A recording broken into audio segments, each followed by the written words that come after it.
Hello dear all, I am Santosh Wagh and welcome to channel Learning by Sandhya Wagh.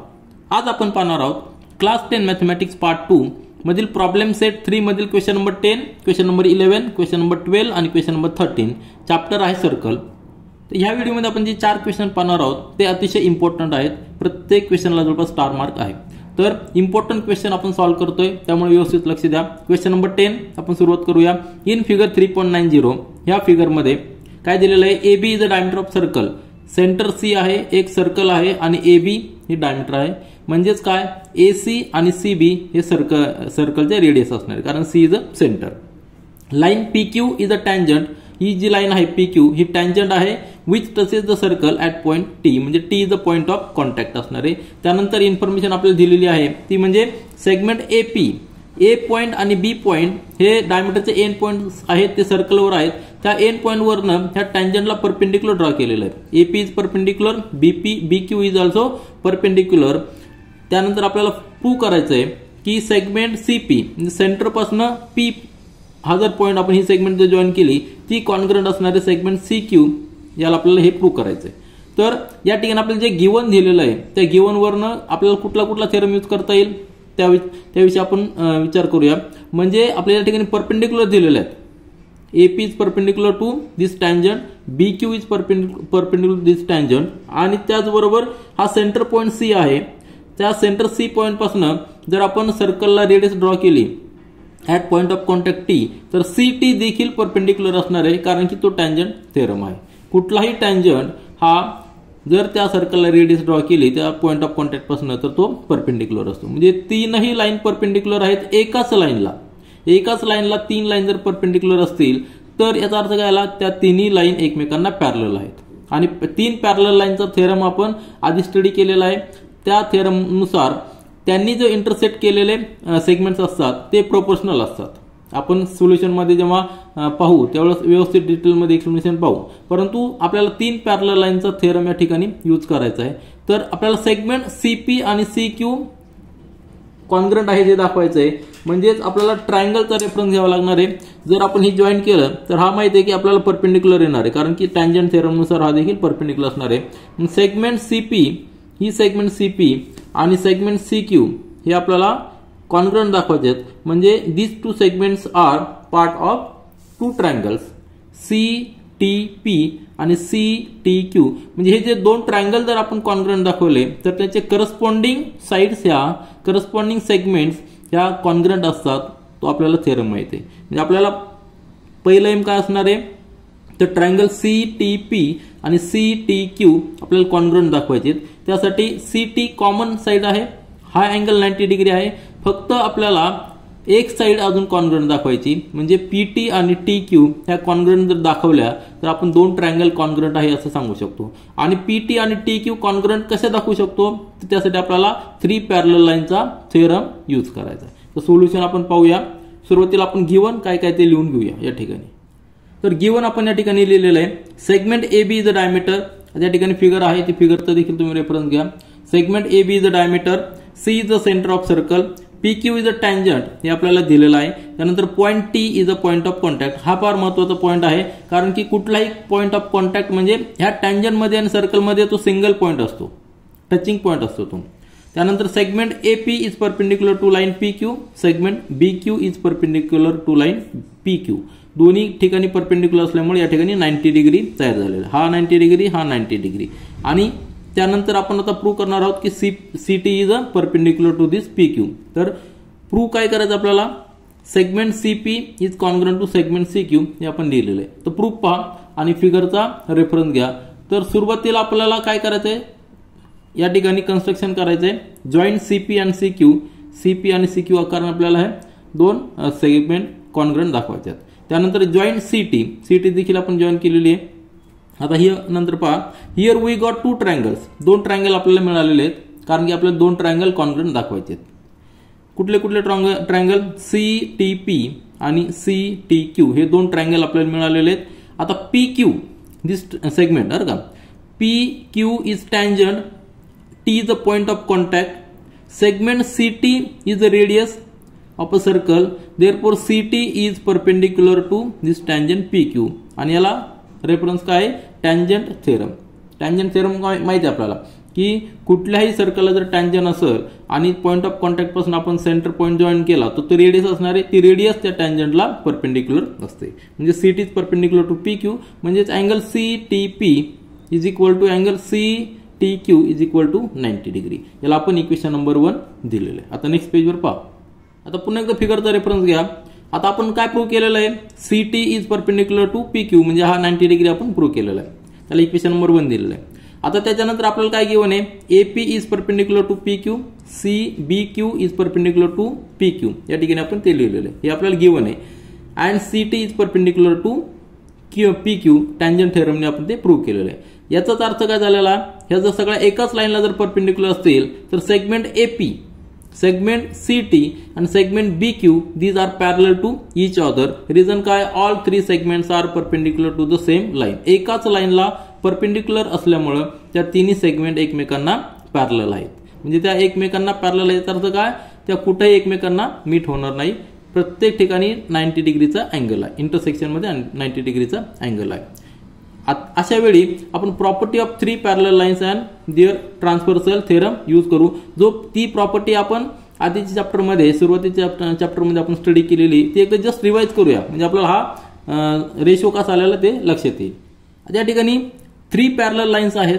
आपण similarity चॅप्टरमध्ये study केलेला आहे की property of 3 parallel lines and their transversal. त्यामध्ये 3 parallel lines आहेत आणि 2 transversal या ठिकाणी ड्रॉ केलेले आहेत. त्यावेळी ते सेगमेंट तयार झालेले आहेत AB, BC, XY आणि YZ. तर पहिली जी लाईन आहे, सपोज या ठिकाणी L लाईन म्हणूया, ही M लाईन म्हणूया, तर L आणि M ह्या 2 ट्रान्सव्हर्सल आहेत, त्यांना त्या इंटरसेप्ट झालेल्या आहेत, त्यांचे सेगमेंट तयार झालेले आहेत AB आणि BC. कशामुळे, तर ह्या 3 पॅरलल लाईन्समुळे. L लाईनचे इंटरसेप्ट झालेले आहेत AB आणि BC, M लाईनचे इंटरसेप्ट तयार झालेले XY आणि YZ. त्यावेळी त्यांचा रेशो प्रोपोर्शन मध्ये असतो. कशा पद्धतीने, तर AB upon BC is equal to XY upon YZ. म्हणजे रेशो कसा घ्यायचा तुमच्या लक्षात आला असेल. 3 पॅरलल लाईन्स आणि जर ट्रान्सव्हर्सल असतील तर हा रेशो आपल्याला, ही प्रॉपर्टी आहे ती प्रॉपर्टी या ठिकाणी यूज करणार आहोत. रेफरन्स तुमच्या लक्षात आला असेल की ही जी लाईन आहे AP, CT, BQ, ह्या 3 पॅरलल लाईन्स आहेत, त्यांचे सेगमेंट्स आहेत. आणि AB ट्रान्सव्हर्सल आहे, PQ देखील ट्रान्सव्हर्सल आहे. या ठिकाणी L आणि M च्या ऐवजी AB आणि PQ. तेव्हा जे इंटरसेप्ट तयार झालेले आहेत ते प्रोपोर्शन मध्ये असणार. ह्या ट्रान्सव्हर्सलचे इंटरसेप्ट AC आणि CB आहेत, तर ह्या ट्रान्सव्हर्सलचे इंटरसेप्ट PT आणि TQ आहे. ते आपण रिलेशन मध्ये लिहू शकतो ह्या प्रॉपर्टीचा यूज करून. म्हणजे या ठिकाणी आपण काय लिहिलेलं आहे की PT अपॉन QT, बरोबर आहे ना. This PT upon QT, this ratio is equal to दिस AC अपॉन BC. या प्रॉपर्टीचा यूज करून आपण लिहिलेले. प्रॉपर्टी काय लिहिलेली आहे, property of 3 parallel lines and their transversal. म्हणजेच या ठिकाणी ही प्रॉपर्टी फार आपल्याला महत्वाची यूज करता आलेली आहे. मग ह्या इक्वेशन मध्ये पहा काय असणार आहे, AB is a diameter and C is a centre, हे आपल्याला गिवन आहे. म्हणजे त्याचा अर्थ काय आला, AC आणि CB ह्या रेडियस झालेल्या आहेत, दोन्ही सर्कलच्या, एका सर्कलच्या रेडियस झालेल्या आहेत आणि त्या इक्वल असणार आहेत, कारण की radius of the same circle are equal. Therefore AC is equal to BC. आता AC आणि BC आपण एकच पुट करणार, BC च्या ऐवजी आपण AC पुट करू. या इक्वेशन मध्ये PT upon QT is equal to AC upon AC, म्हणजेच PT upon QT is equal to 1. याचाच अर्थ झालेला आहे PT is equal to QT. म्हणजे PT is equal to QT हे आपल्याला प्रूव्ह करायचं होतं, ते आपण प्रूव्ह केलेलं. म्हणजे segment PT is congruent to segment QT, जे आपल्याला ट्रायंगलचा एक सेगमेंट आहे, हे आपल्याला प्रूव्ह करायचं होतं. त्याला इक्वेशन नंबर 2 आपण दिलेलं आहे. इक्वेशन नंबर 1 कशाला दिलेलं आहे, तर हा अँगल जो आहे CTQ is equal to CTP is equal to 90 degree, त्याला इक्वेशन नंबर 1 दिलेलं आहे. आता ही सेगमेंट आहे PT is equal to TQ, ज्याला आपण सेगमेंट इक्वेशन नंबर 2 दिलेलं आहे. आता त्यानंतर ह्या ट्रायंगलची एक सेगमेंट CT ही कॉमन आहे आणि ती देखील कॉन्ग्रुएंट असणार आहे, कारण कॉमन सेगमेंट ही नेहमी कॉन्ग्रुएंट असते. तर त्यानंतर आपण लिहूया, now in triangle CTP and CTQ, या 2 ट्रायंगल मध्ये फिगर या ठिकाणी पुन्हा एकदा मी खाली ड्रॉ केलेली आहे, रेफरन्स मध्ये तुम्ही पाहू शकता. तर आता ही सेगमेंट इक्वल आलेली आहे, त्याच्यानंतर हा अँगल 90 डिग्री आहे. आता segment CT is congruent to segment CT, this is common side आहे, ही जी कॉमन साइड असणार आहे. नंतर PT is congruent to QT from equation number 2 आणि angle CTP is congruent to angle CTQ from equation number 1. तर 3 segments एक angle आणि दोन सेगमेंट, दोन साइड्स ह्या कॉन्ग्रंट झालेल्या आहेत, म्हणजे आपण दोन्ही ट्रायंगल कॉन्ग्रंट आहेत असं म्हणू शकतो. टेस्ट कुठली असणार आहे? साइड अँगल साइड टेस्टनुसार दोन्ही ट्रायंगल कॉन्ग्रंट आहे. हे आपण कॉन्ग्रंट प्रूव्ह केलेले आहेत, म्हणजे त्यांचे करस्पॉन्डिंग सेगमेंट देखील कॉन्ग्रंट असणार आहे. करस्पॉन्डिंग सेगमेंट कुठला? CP आणि CQ हे करस्पॉन्डिंग सेगमेंट्स आहेत दोन्ही ट्रायंगलचे. Therefore segment CP is congruent to segment CQ. Reason काय? Corresponding segments of congruent triangles are congruent. Therefore आपल्याला जे प्रूव्ह करायचं होतं ते या ठिकाणी आपण प्रूव्ह केलेलं आहे. आपण हेल्प घेतलेली आहे 3 पॅरलल लाईन्स अँड ट्रान्सव्हर्सल, त्याचा थेरम यूज केलेला आहे. त्याच्यानंतर टँजंट थेरम देखील यूज केलेला आहे आणि आपण हे प्रूव्ह केलेलं आहे. यानंतर क्वेश्चन नंबर 11 पहा. Draw circles with centre ABC each of radius 3 cm such that each circle touches the other 2 circles. आता काय दिलेलं आहे? 3 सर्कल आपल्याला ड्रॉ करायचे की जे एकमेकांना टच करणार आहेत, ज्याचा सेंटर ABC आहे. सपोज आपण एक सर्कल ड्रॉ केला, या ठिकाणी रफ समजून घेऊया, नंतर आपण फेअरमध्ये कन्स्ट्रक्शन करूया. हा एक सर्कल आहे की ज्याचा सेंटर A आहे. त्याच्यानंतर आपल्याला B सर्कल असा काढायचा आहे की तो याला टच होणार आहे. कशाला? A सर्कलला. सपोज हा A सेंटर आहे, त्याच्यानंतर आपण एक B सर्कल ड्रॉ केला, त्याचा डायमीटर त्याचा रेडियस देखील सेम असणार आहे, कारण की सगळ्यांची रेडियस 3 सेंटीमीटर दिलेली. सपोज हा सेंटर B असलेला सर्कल आहे की ज्याची रेडियस 3 असणार आहे. मग एक्सटर्नल टचिंग सर्कल आहेत, याचा अर्थ काय आला? हे सेंटर A आणि B हे कोलिनियर असणार आहेत. टचिंग पॉईंट जो असणार तो कोलिनियर असणार आहे. म्हणजे हे जर आपण जॉईन केला तर ही एक स्ट्रेट लाईन तयार होणार आहे. आणि हे डिस्टन्स किती असणार आहे? 3 सेंटीमीटर. हे डिस्टन्स देखील असणार आहे 3 सेंटीमीटर. त्यानंतर अजून एक सर्कल आपल्याला ड्रॉ करायचा आहे की जो A ला देखील टच होणार आहे आणि B ला देखील टच होणार आहे, आणि त्याचबरोबर त्याचं रेडियस 3 सेंटीमीटर असणार आहे. म्हणजेच तो जो सर्कल असणार आहे तो सर्कल साधारणतः एक रफली स्केच आहे आपले, तर तो सर्कल असा येणार आहे की ज्याचं रेडियस देखील 3 सेंटीमीटर आहे. म्हणजेच हा जो C पॉईंट आहे, C पॉईंट आणि B पॉईंट जर आपण जॉईन केले तर ते त्याचा अंतर ही 3 सेंटीमीटर, इथं 3 सेंटीमीटर. हा पॉईंट ऑफ कॉन्टॅक्ट असणार आहे तो ह्या लाईनवर असणार आहे. याचा पॉईंट ऑफ कॉन्टॅक्ट देखील ह्या लाईनवर असणार आहे AC वर, आणि हे डिस्टन्स देखील असणार आहे 3. म्हणजेच आपण जर ACB हा जर जॉईन केले तर तो एक ट्रायंगल तयार होणार आहे, आणि प्रत्येक ट्रायंगलची प्रत्येक लेंथ, साईडची लेंथ किती असणार आहे? 6 सेंटीमीटर असणार आहे. म्हणजे एक इक्विलॅटरल ट्रायंगल होणार आहे की ज्याच्या प्रत्येक साईडची लेंथ 6 सेंटीमीटर असणार आहे. आता ही स्ट्रेट लाईन का असणार आहे? कारण की आपल्याला थेरम माहिती आहे, जेव्हा दोन सर्कल्स एकमेकांना एक्सटर्नल टच करतात त्यावेळेस पॉईंट ऑफ कॉन्टॅक्ट आणि दोन सेंटर्स हे एका लाईनमध्ये कोलिनियर मध्ये असतात. म्हणून आपण ही AC एक स्ट्रेट लाईन काढू शकतो, CB स्ट्रेट लाईन काढू शकतो, AB स्ट्रेट लाईन काढू शकतो. तुमच्या लक्षात आलं असेल बेसिक. तर आपल्याला काय करायचंय? आधी ट्रायंगल तयार करावं लागणार, एक इक्विलॅटरल ट्रायंगल की ज्याचा बेस 6 सेंटीमीटर आहे आणि बाकीच्या साईड देखील 6 सेंटीमीटर आहे. ट्रायंगल तयार झाल्यानंतर त्याचे जे व्हर्टेक्स असणार आहे ते व्हर्टेक्स म्हणजे 3 सर्कलचे सेंटर असणार आहेत. नंतर कंपासमध्ये 3 सेंटीमीटर रेडियस घ्यायची आणि सर्कल ड्रॉ करायचे, ते एकमेकांना एक्सटर्नली टच होणार आहे. तर आपण सुरुवात करूया. तर सुरुवातीला आपण गिवन लिहून घेऊया. ABC are centres of 3 circles. नंतर all 3 circles touch each other externally. Radius of each circle is 3 centimetre. आणि आपल्याला कन्स्ट्रक्शन करायचंय. काय कन्स्ट्रक्शन करायचंय? कन्स्ट्रक्शन करण्यापूर्वी आपल्याला एक इन्फॉर्मेशन लिहावं लागणार आहे. We know if 2 circles touch each other externally their point of contact and centres are collinear. म्हणजेच distance AB is equal to distance BC. Distance AB म्हणजे काय? Distance between centres of circle A and B. AB is equal to BC is equal to AC is equal to 6 centimetre. याचा reference आपण घेणार आहोत आणि construction चालू करू. आपण कन्स्ट्रक्शन चालू करूया. आपल्याला माहिती आहे की आपल्याला एक बेस घ्यावा लागणार आहे की ज्या बेसचा साईड 6 सेंटीमीटर असणार आहे. तर आपण 6 सेंटीमीटर साईड असलेला एक मार्क या ठिकाणी करूया. सेगमेंट घेऊया. 2 to 6 म्हणजे 8. हे झालं 6 सेंटीमीटर असलेला बेस. आता आपल्याला इक्विलॅटरल ट्रायंगल तयार करायचा आहे. म्हणजेच एवढीच लेंथ आपल्याला कंपासमध्ये घ्यायची की म्हणजे जी 6 सेंटीमीटर असणार आहे, आणि दोन्ही बाजूने आपल्याला आर्क मार्क करायचे. जेवढं आपण ॲक्युरेट घेऊ तेवढं आपलं सर्कल व्यवस्थित एक्सटर्नल टच करणारे येणार आहेत. तर या ठिकाणी 6 सेंटीमीटर मी घेतलेलं आहे की जे एवढं लेंथचं आहे. तर एवढं आपण मार्क करूया. हा मार्कचा जो दोन्ही साईडचे जो मार्क आहे आर्कचे सेंटर, जेव्हा ज्या ठिकाणी इंटरसेक्ट करतील या ठिकाणी इंटरसेक्ट करणारे हा जो पॉईंट असणार आहे, हा पॉईंट म्हणजे पॉईंट ऑफ तिसरा व्हर्टेक्स असणार आहे. तर तो तिसरा व्हर्टेक्स आपण या ठिकाणी जॉईन करूया. हे कन्स्ट्रक्शन आहे, त्यामुळं आपल्याला व्यवस्थित स्टेप बाय स्टेपमध्ये बघावं लागणार आहे. तर हे झालं. 3 पॉईंट झालेले आहेत. सपोज हा पॉईंट आपला ए आहे, हा पॉईंट बी आहे आणि हा पॉईंट सी आहे. यातलं डिस्टन्स किती असणार आहे? 6 सेंटीमीटर असणार आहे. आता आपल्याला सर्कल ड्रॉ करायचे की जे सर्कल की ज्याची रेडियस 3 सेंटीमीटर आहे आणि सेंटर आपल्याला मिळालेले आहेत. तर तिन्ही सेंटरवर आपण 3 सर्कल ड्रॉ करूया. सुरुवातीला कंपासमध्ये आपल्याला 3 सेंटीमीटर मार्क घ्यावा लागणार आहे. तर या ठिकाणी मी 3 सेंटीमीटर असलेलं मार्क या ठिकाणी घेतलेलं आहे. हे 3 सेंटीमीटर डिस्टन्स आहे. तर हे मार्क घेतल्यानंतर प्रत्येक सेंटरपासून आपलं सर्कल ड्रॉ करायचं आहे. तर यापासून ड्रॉ करू आपण. आपली ॲक्युरसी किती आहे त्यानुसार ते सर्कल एकमेकांना टच करतील. तर या ठिकाणी पहिला सर्कल झालेला आहे.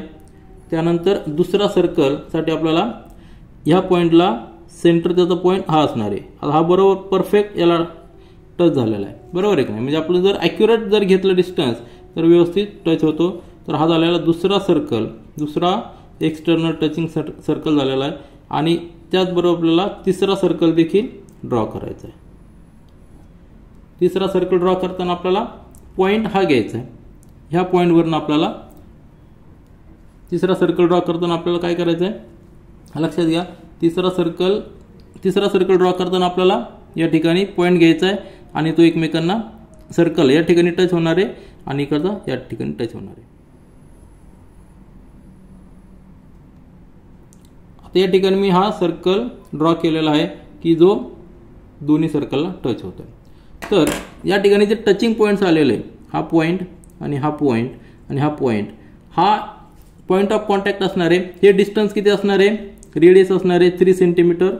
त्यानंतर हे डिस्टन्स देखील असणार आहे 3 सेंटीमीटर. सपोज ह्या पॉईंटला आपण P, या पॉईंटला Q आणि ह्या पॉईंटला R असे नाव देऊया. म्हणजेच हे डिस्टन्स देखील 3 सेंटीमीटर, हे डिस्टन्स देखील 3 सेंटीमीटर, हे 3 सेंटीमीटर. म्हणजे प्रत्येक डिस्टन्स हे 3 सेंटीमीटर आहे. हे झाले 3 circles touching each other externally and radius of each circle is 3 centimetre. यानंतर क्वेश्चन नंबर 12 पहा. Prove that any 3 points on a circle cannot be collinear. Solution मी या ठिकाणी लिहिलेलं आहे, परंतु रफमध्ये आधी समजून घेऊया. आपल्याला काय दिलेलं आहे? गिवन दिलेलं आहे ABC are any 3 points on a circle with centre O आणि आपल्याला प्रूव्ह करायचं आहे points ABC are not collinear. तर आपण रफमध्ये समजून घेऊया, नंतर फेअरमध्ये सोल्युशन पाहूया. तर आपल्याला काय करायचं आहे? सर्कल ड्रॉ करायचा.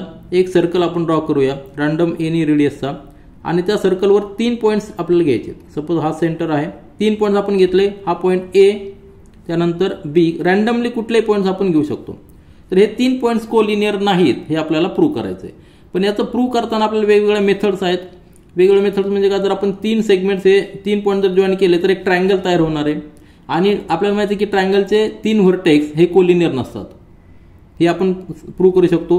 परंतु आपल्याला एक वेगळी मेथड देखील माहिती आहे की जर पॉईंट्स कोलिनियर असतील तर ह्या सेगमेंटवर जे पॉईंट्स सगळे आहेत ते सगळे पॉईंट्स जर आपण स्प्लिट केले तर कुठल्याही 2 पॉईंट्समध्ये 2 सेगमेंटमध्ये जो अँगल तयार होणार आहे हा अँगल, सपोज आता हे पॉईंट्स आपण स्प्लिट केले तर ज्या सेगमेंट्स तयार होणार आहे त्या प्रत्येक सेगमेंटमध्ये जो अँगल आहे तो 180 डिग्रीचा असतो.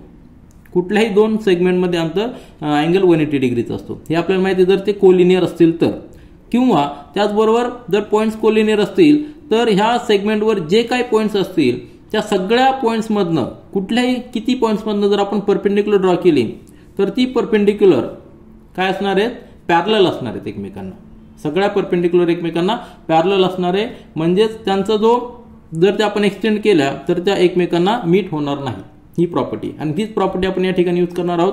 ए आणि बी हे सेगमेंट जर आपण जॉईन केले बी आणि सी तर आपल्याला ABC हे कोलिनियर नाहीत हे प्रूव्ह करायचं आहे. परंतु सुरुवातीला आपण इनडायरेक्ट मेथडने यूज करणार आहोत. आपण असं अजूम करूया की ABC हे कोलिनियर आहेत आणि आपल्याला माहिती आहे की कोलिनियर पॉईंटमध्ये जर आपण परपेंडिक्युलर ड्रॉ केले तर ते एकमेकांना पॅरलल असतात.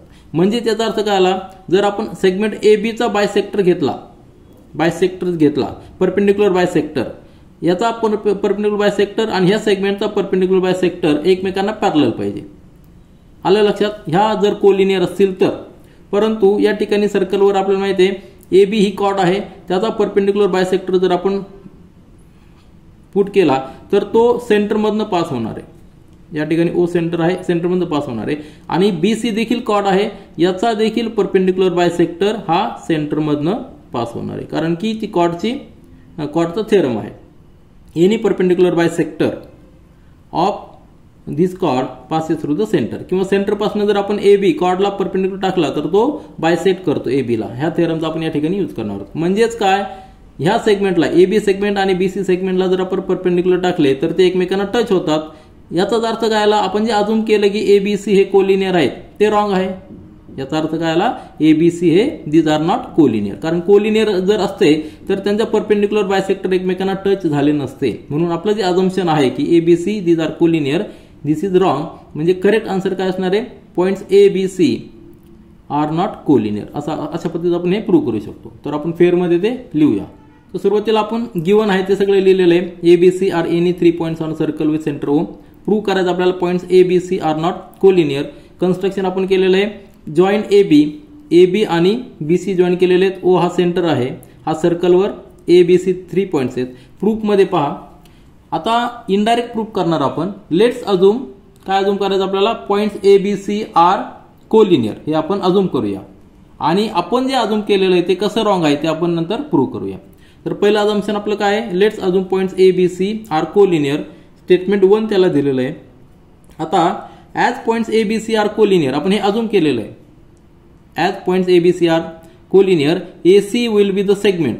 बरोबर आहे ना, ए बी सी हे कोलिनियर आहेत असं आपण अजूम केलेलं आहे. या ठिकाणी ए बी सी ही काय असणार आहे, सेगमेंट असणार आहे, कारण कोलिनियर असल्यामुळे नंतर एक स्ट्रेट लाईन तयार होणार आहे. B will be the on the same segment that joints A आणि सी. म्हणजे ए सी ही सेगमेंट झालेली आहे, त्यावर बी ही पॉइंट लाईन असणार आहे. जर आपण हे ए बी सी कोलिनियर आहे असं अजून केलं तर अशा कंडिशनमध्ये A C will be the segment. A C will be the segment and perpendicular drawn through every point on segment A C. ह्या ए सी सेगमेंटवरनं perpendicular drawn through every point on segment A C will be parallel to each other. Parallel असणार आहेत, कारण की segment ही straight line आहे, म्हणून perpendicular जे असणार ते सगळे एकमेकांना पॅरलल असणार. याला स्टेटमेंट नंबर 2 दिली. म्हणजेच याचा अर्थ काय आला, आता आपण सगळे पॉईंट घेण्याऐवजी फक्त परपेंडिक्युलर बायसेक्टर घेऊया. ए बी चा बायसेक्टर, परपेंडिक्युलर बायसेक्टर समजा या ठिकाणी असणार आहे, हा परपेंडिक्युलर बायसेक्टर असणार आहे, बरोबर आहे नाही, ए बीचा. आणि बी सीचा परपेंडिक्युलर बायसेक्टर हा सेंटर पॉईंट सपोज घेतला तर हा परपेंडिक्युलर बायसेक्टर असणार आहे. तर हे दोन्ही बायसेक्टर एकमेकांना काय पाहिजे, पॅरलल पाहिजे. आलं लक्षात. ह्या स्टेटमेंटनुसार, स्टेटमेंट नंबर 2 नुसार perpendicular bisector of segment A B and segment B C will be parallel to each other. याला स्टेटमेंट नंबर 3 दिलेलं आहे. आता सेगमेंट ए बी चा perpendicular bisector, segment B C चा परपेंडिक्युलर बायसेक्टर आपण सर्कलवर ड्रॉ करूया. आलं लक्षात. आपण स्ट्रेट लाईन अजून केलेली आहे, त्यावर आपण हे परपेंडिक्युलर बायसेक्टर ड्रॉ केलेले आहेत. ते एकमेकांना पॅरलल आहेत हे आपल्याला माहिती आहे, कारण की ते ए बी सी आपण कोलिनियर अजून केलेले. आता सर्कलवर जेव्हा ते 3 पॉइंट्स आहेत त्यावेळी आपण ए बी या सेगमेंटचा परपेंडिक्युलर बायसेक्टर आणि बी सी या सेगमेंटचा परपेंडिक्युलर बायसेक्टर ड्रॉ करूया. तर ही सर्कलची फिगर आहे, त्यावर ए बी सी हे पॉइंट्स आहेत. आता ए बी हे सेगमेंट आणि बी सी सेगमेंट याला आपल्याला परपेंडिक्युलर बायसेक्टर ड्रॉ करायचं आहे. Now draw perpendicular bisector to segment A B and segment B C. मी सगळं स्टेप बाय स्टेप व्यवस्थित डिटेल्समध्ये लिहिलेलं आहे. तर we know the property of chord of a circle that. Property, कुठल्याही कॉर्डची प्रॉपर्टी काय आहे, तर त्या कॉर्डचा जो परपेंडिक्युलर बायसेक्टर आहे तो सेंटरमधनं पास होतो, किंवा सेंटरपासून जर ए बीला परपेंडिक्युलर टाकला तर तो परपेंडिक्युलर त्या सेगमेंटला, त्या कॉर्डला बायसेक्ट करत असतो. Perpendicular drawn from the centre of circle to any chord bisect the chord. ही प्रॉपर्टी आहे. Therefore in figure O M and O M आणि O N these are perpendicular bisector to segment A B and segment B C. आलं लक्षात. म्हणजे सेंटरपासून जर आपण याला perpendicular टाकला तर तो त्याला बायसेक्ट करतो, सेंटरपासून जर परपेंडिक्युलर टाकला तो त्याला बायसेक्ट करतो. म्हणजे ह्या लेंथ इक्वल असणार आहेत, ही लेंथ इक्वल असणार आहेत, म्हणजे हा परपेंडिक्युलर बायसेक्टर झाला. याचाच अर्थ काय आला, here perpendicular bisector to segments A B and B C. Here perpendicular bisector to segment A B and B C meet at point O. हे दोन्ही म्हणजे परपेंडिक्युलर बायसेक्टर आहे ते ओ पॉइंट मध्ये मीट करतात, बरोबर. That is these are not parallel. जर दोन सेगमेंट एकमेकांना मीट करत असतील एक्सटेंड केल्यानंतर तर ते एकमेकांना पॅरलल असतील का, नाही. म्हणजे याचा अर्थ काय, ओ एम आणि O N these are not parallel. याला आपण स्टेटमेंट नंबर 4 दिलेलं आहे. आता स्टेटमेंट नंबर 3 मध्ये आपण काय लिहिलं होतं की perpendicular bisector for segment A B and B C are parallel to each other. Statement number 3 मध्ये तुम्ही पहा, व्यवस्थित पहा की परपेंडिक्युलर बायसेक्टर हे पॅरलल आहेत असं आपण लिहिलं होतं. मग याचा अर्थ काय आला, ते स्टेटमेंट जे ते रॉंग आहे, बरोबर आहे की नाही. Consider statement 3 and statement number 4. Statement number 3 आणि स्टेटमेंट नंबर 4 मध्ये काय आहे, which are contradictory to each other. Statement number 3 मध्ये काय म्हणतो आपण की सेगमेंट ए बी आणि सेगमेंट बी सी चे बायसेक्टर एकमेकांना पॅरलल आहे. आणि स्टेटमेंट नंबर 4 मध्ये आपण काय पाहिलेलं आहे की perpendicular bisectors to segment A B आणि B C these are not parallel. म्हणजे आपण आधी जे अझ्युम केलेलं आहे as per our assumption that points A B C are collinear, that is false. म्हणजे आपण जे आधी अझ्युम केलेलं आहे की ते पॉइंट्स कोलिनियर आहेत हे फॉल्स आहे. Therefore, it is proved that points A, B, C are not collinear, means any 3 points on the circle cannot be collinear, hence proved. आपल्याला जे प्रूव्ह करायचं होतं ते प्रूव्ह केलेलं आहे. आपण इनडायरेक्ट मेथड यूज केलेली आहे. पुन्हा एकदा जस्ट रिवाइज करा की इनडायरेक्ट मेथड म्हणजे काय. आपण सुरुवातीला अजून केलं की ए बी सी हे कोलिनियर आहेत. जर कोलिनियर असतील तर त्या प्रत्येक सेगमेंटचा परपेंडिक्युलर बायसेक्टर पॅरलल पाहिजे. परंतु जर आपण पॉईंट सर्कलवर ठेवले तर त्यांचा परपेंडिक्युलर बायसेक्टर एकाच पॉईंटला मीट होता, तो म्हणजे सेंटरला. म्हणजे दोन्ही स्टेटमेंट कॉन्ट्राडिक्टरी आहे. याचा अर्थ points A B C these are not collinear, हे आपण प्रूव्ह केलेलं आहे. यानंतर क्वेश्चन नंबर 13 पहा. इन द फिगर 3.91 या फिगरमध्ये line P R, this line P R touches the circle at point Q. हा Q is a point of contact आहे, P R is a tangent. Answer the following questions with the help of figure. आता या फिगरमध्ये जी information दिलेली आहे त्याचा reference घेऊन आपल्याला question solve करायचे आहेत. तर काय दिलेलं आहे, points Q, point S, T आणि A these are on the circle. त्यानंतर P R is a tangent, Q is a point of contact आणि वेगवेगळी इन्फॉर्मेशन देऊन आपल्याला क्वेश्चन सॉल्व्ह करायचे आहेत. तर या ठिकाणी हा क्वेश्चन थोडासा लेंदी आहे, अतिशय सिंपल आहे परंतु थोडासा लेंदी आहे. प्रत्येक सब क्वेश्चनला आपल्याला थोडासा वेळ द्यावा लागणार आहे. आणि आपण वेगवेगळे थेरम या ठिकाणी यूज करणार आहोत. मेनली म्हणजे काय, इन्स्क्राइब्ड अँगल, त्याच्यानंतर अँगल बिटवीन टँजंट आणि सेकंड थेरम देखील या ठिकाणी यूज करणार आहोत. तर ते थेरम आपण प्रॅक्टिस सेटमध्ये व्यवस्थित स्टडी केलेले. आता या ठिकाणी आपल्याला त्या थेरमचं ऍप्लिकेशन देखील करायचं आहे. तर आपण सुरुवात करूया. तर गिवन जे आहे त्या ठिकाणी लिहिलेलं आहे, line P R is a tangent to circle, point Q is a point of contact आणि बाकी इन्फॉर्मेशन आपल्याला एक एक प्रत्येक सबक्वेशन मध्ये दिलेली. तर पहिला सबक्वेशन आहे, what is the sum of angle T A Q and angle T S Q.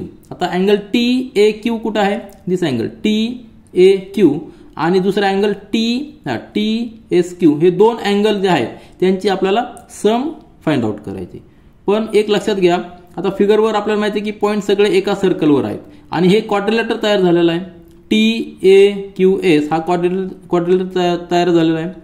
तर हा जो क्वाड्रिलेटर तयार झालेला आहे हा सायक्लिक क्वाड्रिलेटरल असणार आहे, कारण की त्याचे सगळे व्हर्टेक्स हे आपल्या सर्कलवर आहेत. From figure points T S Q A are on circle, therefore quadrilateral TSQA is a cyclic quadrilateral. therefore cyclic quadrilateral property काय आहे, opposite angles are supplementary to each other. म्हणजे दोघांची अँगलची मेजर ही 180 डिग्री असते. म्हणजे आता ए आणि एस हे अपोजिट अँगल्स आहेत म्हणून दोघांच्या अँगलची मेजर 180 डिग्री यायला पाहिजे. अतिशय सिंपल कन्सेप्ट आहे, तो आपण या ठिकाणी लिहिलेला आहे. सायक्लिक क्वाड्रिलेटरचे अपोजिट अँगल्स हे सप्लिमेंटरी असतात. therefore measure of angle TAQ plus angle TSQ is equal to 180 degree. Angle TAQ and TSQ are opposite angles of cyclic quadrilateral. This is the property of cyclic quadrilateral. आणि आपल्याला answer जे आहे ते दोघांच्या मेजरचे angle, दोघा अँगलची major किती आलेलं आहे, सम किती आलेलं आहे 180 डिग्री. आपलं पहिलं आन्सर झालेलं. तर आपलं फर्स्ट आन्सर काय झालेलं आहे, measure of angle TAQ plus measure of angle TSQ is equal to 180 degree. हे आपलं फर्स्ट आन्सर झालेलं आहे. आता सेकंड सब क्वेश्चन पहा, find the angle which are congruent to angle AQP.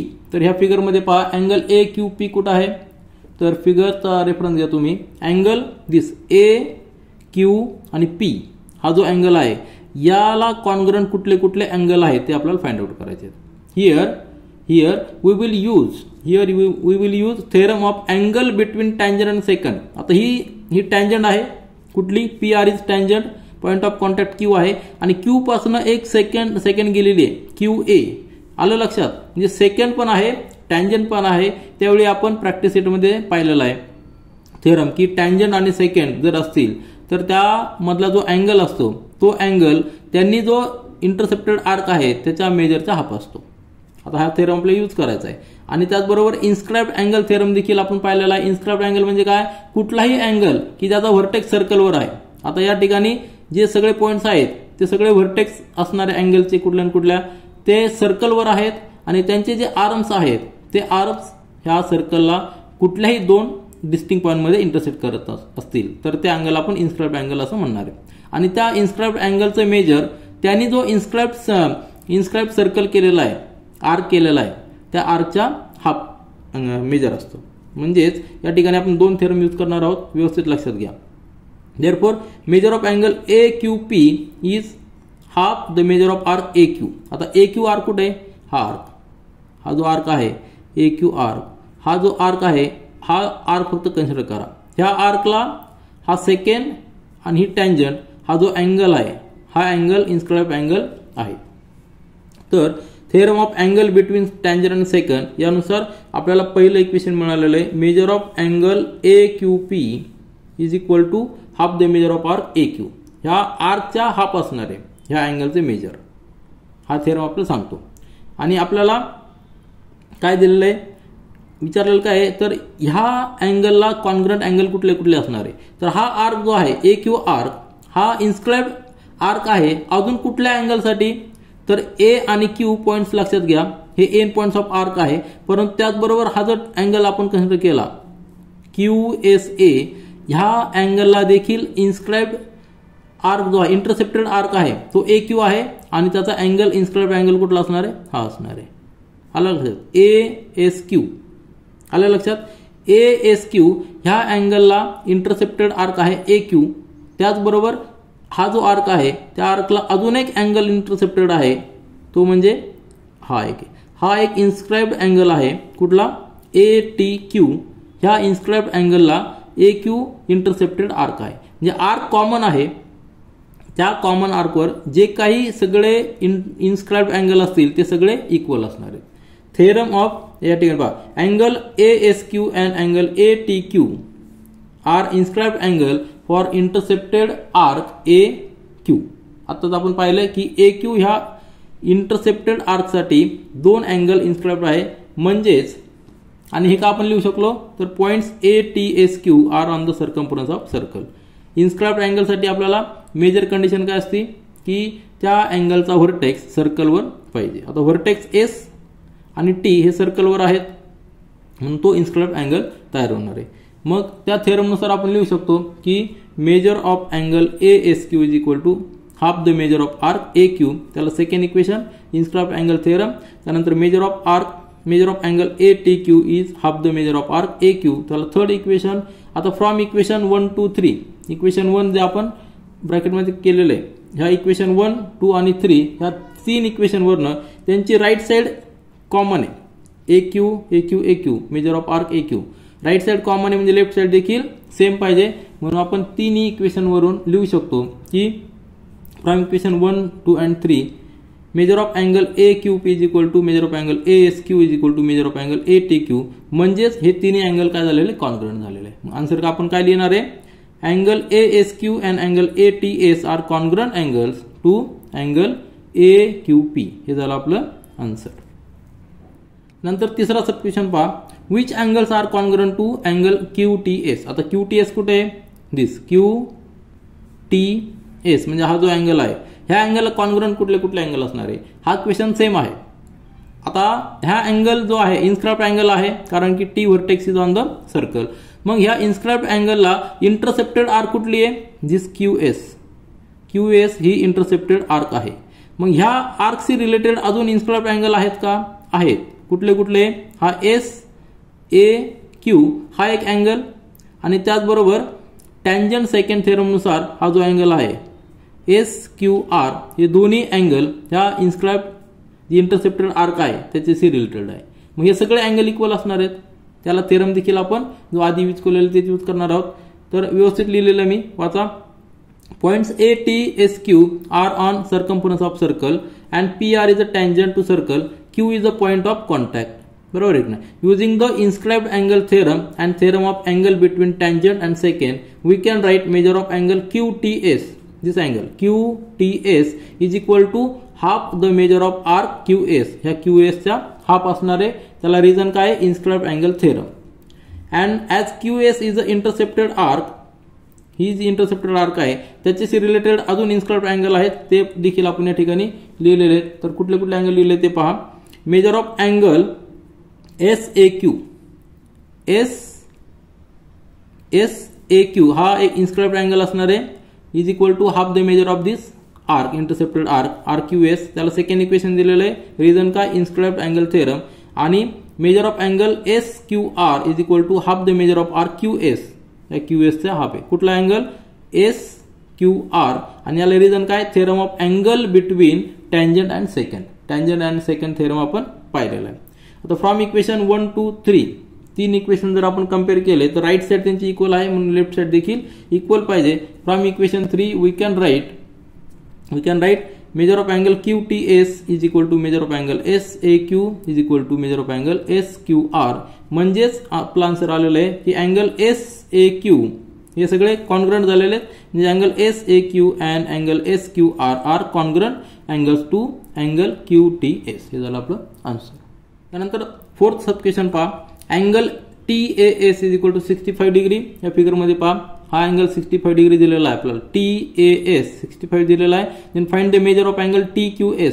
This TQS याचा मेजर आपल्याला फाइंड आउट करायचं आहे. आणि आर्क TS हा जो आर्क आहे T पासून S पर्यंत आर्क, तो आपल्याला त्या आर्कचे मेजर फाइंड आउट करायचे. पुन्हा एकदा आपण या ठिकाणी इन्स्क्राइब्ड अँगल थेरम यूज करणार आहोत. आता here we will use inscribed angle theorem. Points ATSQ are on the circumference. म्हणजे अँगलचे व्हर्टेक्स सर्कम्फरन्सवर पाहिजे हा बेस आपल्याला माहिती आहे म्हणून आपण या ठिकाणी स्टेटमेंट लिहिलेलं आहे. PR is a tangent to the circle, point Q is a point of contact आपण लिहिलेलं आहे. नंतर मेजर ऑफ अँगल TAS हा angle TAS this angle is equal to half the measure of arc TS. TS जो arc आहे हा inscribed angle जो आहे त्या अँगलला इंटरसेप्टेड आर्क कुठली आहे, TS आहे. कारण हे पॉइंट्स T आणि S एंड पॉइंट्स आहेत त्या अँगलचे आणि आर्कचे देखील एंड पॉइंट्स आहेत. म्हणून हा जो इन्स्क्राइब्ड अँगल आहे त्याच्याशी रिलेटेड इंटरसेप्टेड आर्क कुठली, TS आहे. मग त्या TS आर्कचे मेजर जे असणार आहे ते अँगलचे डबल असतं. म्हणजेच measure of angle TAS is equal to 1/2 of measure of arc TS. त्याला रिझन काय, इन्स्क्राइब्ड अँगल थेरम. म्हणजेच याचा अर्थ काय आलेला, ह्या आर्कचे मेजर किती आलेले, double the measure of angle. Major of angle किती दिलेला 65 डिग्री. म्हणजे मेजर ऑफ आर्क TS किती आलेलं आहे 130. आपल्याला आन्सर या ठिकाणी एक मिळालेलं आहे. Measure of arc TS is equal to 130 degree. एक आन्सर आपल्याला मिळालेलं आहे. आता आपल्याला अँगल ह्या अँगलचे मेजर काढायचं आहे. मग TS जो आर्क आहे तो इंटरसेप्टेड आर्क आहे अजून एका इन्स्क्राइब्ड अँगलसाठी, म्हणजेच कुठल्या, TQS. आलं लक्षात. TQS साठी देखील हा इंटरसेप्टेड आर्क आहे. म्हणजे ह्या अँगलचे मेजर ह्या आर्कच्या हाफ असणार आहे ते आपण या ठिकाणी लिहिलेलं आहे. Also angle TQS is inscribed angle for intercepted arc TS. Therefore measure of angle TQS is equal to 1/2 of measure of arc TS. त्याला रिझन आहे inscribed angle theorem. मग major of angle TQS is 1/2 of 130. म्हणजेच answer किती आलेलं आहे 65 degree. तर दोन्ही answer आपल्याला ठिकाणी मिळालेले आहेत. आन्सर या ठिकाणी आपण दिलेले आहे. Measure of angle TQS is 65 degree and major of arc TS is 130 degree. आता शेवटचा सब क्वेश्चन पाया मधला. If angle AQP, this angle AQP is 42 degree. या फिगर मध्ये पहा 42 डिग्री दिलेला आहे. आणि अँगल SQR इज 58 डिग्री. तर फिगर मध्ये जर पाहिलं तर आपल्याला कळेल की अँगल SQR 58 डिग्री दिलेला आहे. आपल्याला काय फाइंड आउट करायचं आहे, measure of angle ATS find out करायचं आहे. ATS या अँगलचे मेजर फाइंड आउट करायचे. तर या ठिकाणी पुन्हा एकदा आपण इन्स्क्राइब्ड अँगल थेरम आणि त्यानंतर angle between second and tangent theorem हे दोन्ही थेरम आपण यूज करणार आहोत. Here we will use the inscribed angle theorem and theorem of angle between second and tangent. Second कुठली आहे, AQ सेकंड आहे. टँजंट काय आहे, PR आहे. टँजंट PR आहे आणि QS सेकंड आहे. दोन्ही जे अँगल आहेत या दोन्ही अँगल साठी जी आर्क आहे इंटरसेप्टेड आर्क QS आहे. याला QS इंटरसेप्टेड आर्क आहे आणि याला PQ ही इंटरसेप्टेड आर्क आहे. म्हणजे आपल्याला अँगल वरनं ह्या इंटरसेप्टेड आर्कचे मेजर मिळणार आहे. आणि ह्या ज्या दोन आर्क आहेत AQ आणि QS ह्या जर आपण एकत्र केल्या तर ती इंटरसेप्टेड आर्क असणार आहे कुठल्या अँगलसाठी ATS ह्या इन्स्क्राइब्ड अँगलसाठी इंटरसेप्टेड आर्क असणार आहे. म्हणजेच आपल्याला पुन्हा एकदा इन्स्क्राइब्ड अँगल थेरम यूज करून ह्या अँगलचे मेजर काढता येईल. सुरुवातीला आपण आर्कचे मेजर घेणार आणि त्यावरनं अँगलचे मेजर घेणार आहे. आर्कचे मेजर कसं घेणार तर angle between second and tangent theorem नुसार ह्या आर्कचे मेजर घेणार आहे. Points ATSQ are points on circumference of circle. PR is tangent and point Q is point of contact. PQ आणि QR म्हणजे PR these are the tangent, this is the tangent, point Q is a point of contact. Segment AQ and segment QS are second to the circle. This segment AQ and QS these are the second. आता हे काय लिहितो आपण कारण की आपल्याला theorem use करायचा आहे. कुठला theorem angle between second and tangent theorem. Measure of angle AQP is equal to half the measure of arc AQ. हा जो आर्क आहे AQ त्याचं मेजर आणि ह्या इन्स्क्राइब्ड अँगलचा हा जो अँगल आहे त्याचं मेजर याच्यामध्ये रिलेशन आहे. हा जो अँगल आहे तो अँगल आपल्याला दिलेला आहे theorem of angle between second and tangent या ठिकाणी यूज केलेला आहे. तर तो अँगल जो दिलेला आहे तो आपण या ठिकाणी लिहिला आहे. Therefore measure of arc AQ जो आर्कचे मेजर असणार आहे that is equal to 2 times the measure of angle AQP. तो 42 डिग्री दिलेला आहे म्हणजेच measure of arc AQ is equal to 84 degree. तर आपल्याला ह्या एका आर्कचं मेजर मिळालेलं 84 डिग्री. सिमिलरली ह्या आर्कचं मेजर आपल्याला मिळणार आहे 58चा डबल. बरोबर आहे की नाही. सिमिलरली आता मी या ठिकाणी लिहिलंय फिगर पुन्हा एकदा खाली ड्रॉ केलेली आहे रेफरन्समध्ये तुम्ही ती फिगर पहा. Similarly measure of arc QS is equal to 2 times the measure of arc SQR. This SQR हा जो अँगल आहे आपल्याला किती दिलेला आहे 58 डिग्री दिलेला आहे. मग ह्या अँगलच्या डबल ह्या आर्कचे मेजर असणार आहे QS. Major of arc QS is 2 times the measure of arc SQR. त्याला रिझन काय theorem of angle between this second and this tangent. मग मेजर ऑफ आर्क QS किती आलेलं आहे 2 × 58 म्हणजेच 116 degree 116 degree major of arc आलेलं. आता दोन्ही आर्कचे मेजर आपल्याला मिळालेलं आहे. ह्या आर्कचे मेजर मिळालेलं आहे AQचं मेजर मिळालेलं आपल्याला 84 डिग्री आणि ह्या आर्कचे मेजर किती 116 डिग्री. ह्या आर्कचे मेजर 116 डिग्री आणि ह्या आर्कचं मेजर 84 डिग्री. आता जेव्हा आपण ॲडिशन करतो property of sum of the measure of arcs ही प्रॉपर्टी आपण यूज करतो तेव्हा त्या आर्कमध्ये जर फक्त सिंगल पॉईंट कॉमन असेल तर आपण पूर्ण आर्कचे मेजर ॲड करू शकतो. Now angle ATS is inscribed angle for intercepted arc AQS. हा जो आर्क आहे AQS हा इंटरसेप्टेड आर्क आहे आणि त्याला इन्स्क्राइब्ड अँगल कुठला आहे ATS. हा अँगल इन्स्क्राइब आपल्याला तो मेजर करायचा आहे. मग ह्या अँगलचे मेजर ह्या आर्कच्या हाफ असणार आहे कारण की आपल्याला थेरम माहिती आहे की इन्स्क्राइब्ड अँगल थेरम. तर या ठिकाणी आपण ते लिहिलेलं आहे. काय लिहिलं आपण angle ATS is inscribed angle for intercepted arc AQS. Therefore measure of arc AQS is equal to आता हे AQS इथपर्यंत आपण आलेलं आहे परंतु AQS कसा फाइंड आउट केलेला आहे तर addition of this AQ and QS. त्याला रिझन काय दिलेलं आहे property of sum of the measure of arcs. ही प्रॉपर्टी काय सांगते जर दोन आर्कचं आपल्याला मेजर माहित असेल आणि त्यामध्ये फक्त एकच पॉईंट कॉमन असेल तर पूर्ण आर्कचं आपण मेजर दोघांची ऍडिशन करून घेऊ शकतो. या ठिकाणी ओव्हरलॅप नको आहे आपल्याला किंवा मध्ये गॅप पण नको आहे. ते पॉईंट सलग पाहिजे एकच पॉईंट कॉमन पाहिजे. Therefore measure of arc AQS is equal to measure of arc AQ plus measure of arc QS. 84 plus 116 measure of arc AQS किती आलेले 200.